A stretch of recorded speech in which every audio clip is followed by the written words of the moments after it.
तो ईरान और इजराइल के बीच में जंग में 100 घंटे से ज्यादा का समय बीत चुका है और ऐसे में अब अमेरिका का रुख भी काफी आक्रामक दिखा है, क्योंकि डोनाल्ड ट्रंप ने जिस तरीके के फैसले लिए हैं, अगर ईरान को वार्निंग दी है तो संदेह भी ये जताया जा रहा है कि कहीं अमेरिका ने सीधे इस जंग में कूदने का फैसला तो नहीं कर लिया है, या फिर सिर्फ और सिर्फ एक प्रेशर टैक्टिक्स के तहत में अमेरिका की ओर से किया जा रहा है। देखिए इस रिपोर्ट में।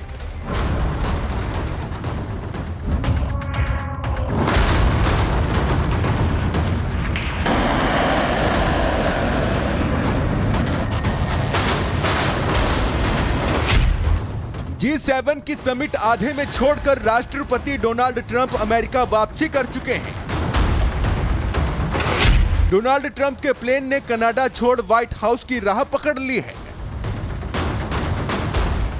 पहले डोनाल्ड ट्रंप का तहरना खाली करने का ऐलान, फिर G7 की समिट को आधे में छोड़ना, इजराइल और ईरान की जंग रोको प्रस्ताव पर साइन करना, व्हाइट हाउस में वॉर रूम बनाए जाने की खबर का आना, फिर 30 लड़ाकू विमानों का मिडिल ईस्ट रवाना होना बहुत सारे संकेत दे रहा है, जिसमें सबसे बड़ा संकेत यह है कि क्या ट्रंप के फैसले के बाद अमेरिका सीधे इस जंग में एंट्री लेने वाला है, या फिर जल थल आकाश से इजराइल की खुली मदद ईरान पर केवल प्रेशर टैक्टिक्स की चाल है।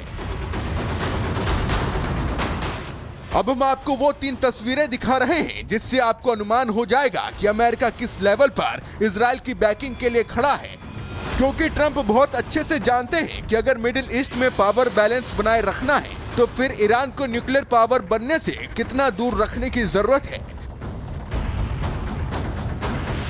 इसीलिए ट्रंप ने अमेरिका लौटते ही ऐलान कर दिया कि उनका जल्द अमेरिका लौटना मिडिल ईस्ट में सीज फायर से भी बड़ा है। इसके साथ ही अमेरिकी डिफेंस सेक्रेटरी ने भी बताया कि अमेरिका ने USS निमित्ज के साथ कई डिस्ट्रॉयर को सेनेटकॉम एरिया में भेजा है। वॉशिंगटन इस एरिया में अपने 2 शिप तैनात रखेगा, जिससे इजराइल की डिफेंसिव पोजीशन मजबूत की जा सके।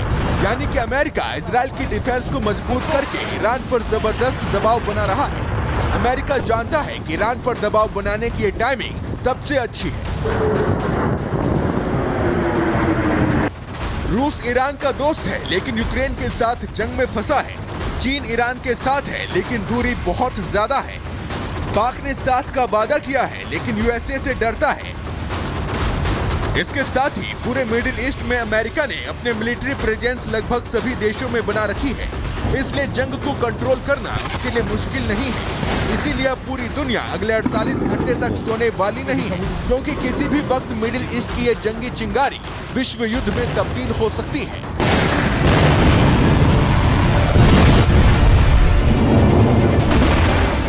Bureau report, Republic Bharat. पश्चिमी ईरान में इजराइल का भीषण हमला, एक बड़ी खबर। पश्चिमी ईरान में इजराइल ने भीषण धमाका कर दिया है। ईरान के कई सैन्य ठिकानों को एक साथ निशाना बनाया गया है। कई मिसाइलें फायर की गई हैं और इसमें कई ऐसी मिसाइलें हैं जिनका पेलोड सिस्टम जो है 1000 किलोग्राम से ज्यादा। और ऐसे में पश्चिमी ईरान में इजराइल ने एक भीषण धमाका किया है, भीषण हमला किया है। तस्वीरें सामने आ गई हैं और यह दिखाता है कि कितना विध्वंसक ये था और चारों तरफ से धुआं ही धुआं नजर आता है।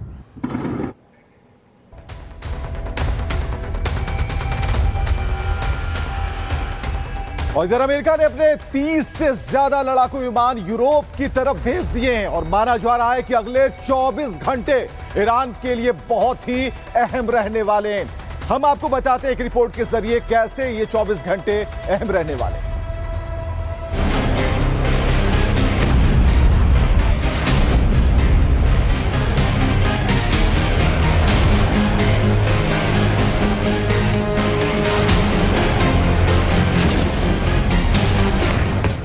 इजराइल वॉर, अब ट्रंप ने भरी हुंकार। अगले 24 घंटे भारी, तेहरान को खाक करने की तैयारी। ईरान पर आखिरी प्रहार, अमेरिका करेगा बारूदी बौछार। जिसका डर था वही हुआ। अब तो जो जंग ईरान और इजराइल के बीच छिड़ा था, अब उस जंग में अमेरिका के कूदने की मोहर लग गई। राष्ट्रपति ट्रंप G7 बैठक बीच में छोड़कर वॉशिंगटन लौट आए हैं और ईरान को नेस्तनाबूद करने के अमेरिकी प्लान पर मोहर लगती हुई दिख रही है। रिपोर्ट के मुताबिक ईरान को सबक सिखाने के लिए अब अमेरिका ने अपने 30 लड़ाकू लिए हैं, जो किसी भी वक्त इजराइल ईरान वॉर का रुख मोड़ सकते हैं। ईरान इजराइल जंग में यूएस की एंट्री का डर, G7 बैठक छोड़कर यूएस लौटे प्रेसिडेंट ट्रंप। यूएस के 30 फाइटर जेट यूरोप की तरफ उड़े। बेड़े में KC-46 से पेगासस, KC-135 स्ट्रेटनर भी शामिल। अमेरिका के कदम से ईरान में बड़ी टेंशन।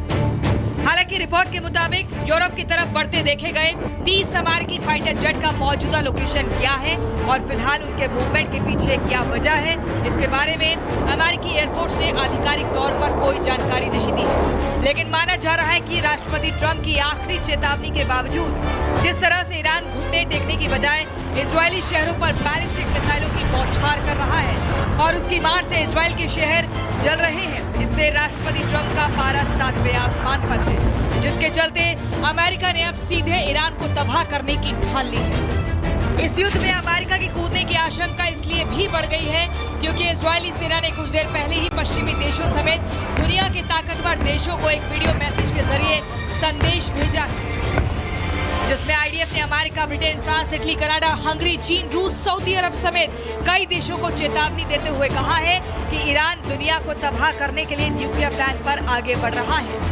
अगर उसे नहीं रोका गया तो ये दुनिया के अरबों लोगों के लिए खतरा बन जाएगा। संकेत साफ है, ईरान नया जंगी मैदान बनने जा रहा है और इसके लिए जिम्मेदार ईरान के सर्वोच्च धार्मिक नेता अली खामनेई की न्यूक्लियर भूख है, जिनकी एक सदन ने अब लाखों बेकसूर ईरानी नागरिकों की जिंदगी को दांव पर लगा दिया है। Bureau report, Republic Bharat. इसी बीच एक और बड़ी खबर आपको बता दें, जिस तरीके से लगातार हमले जारी हैं, ईरान से अजरबैजान भाग रहे हैं तमाम विदेशी नागरिक। इजरायली हमलों के डर से ईरान इस वक्त लोग छोड़ रहे हैं। चारों तरफ से कई शहर ऐसे हैं जहां से विदेशी नागरिक खास तौर पर वो निकलने की कोशिश कर रहे हैं। आप ये तस्वीरें भी कुछ यहां देख सकते हैं कि किस तरीके से आपको गाड़ियों का तांता लगा हुआ यहां पर दिखाई देगा और एक तरफ लोग भाग रहे हैं, दूसरी तरफ इजराइल लगातार अटैक कर रहा है और खास तौर पर जो विदेशी नागरिक हैं वो यहां से निकल रहे हैं। 17 देशों के 600 नागरिक भागकर अजरबैजान पहुंचे हुए हैं, ये इस तरीके की जानकारी मिली है।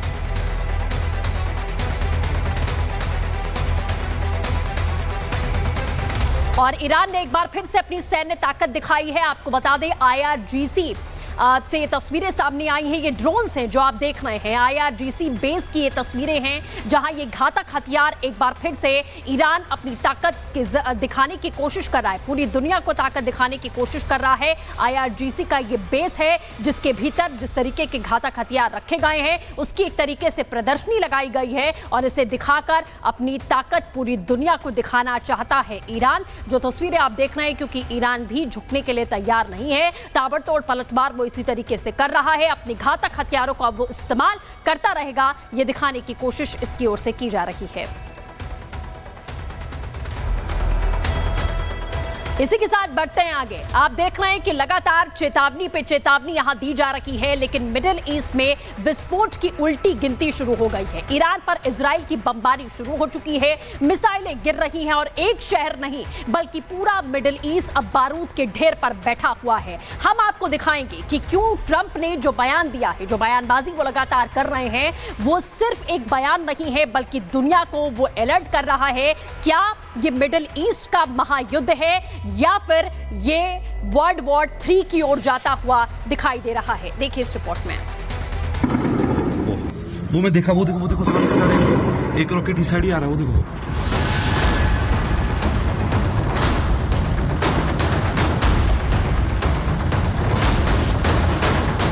तेहरान की सड़कों पर अफरा तफरी है, भगदड़ है और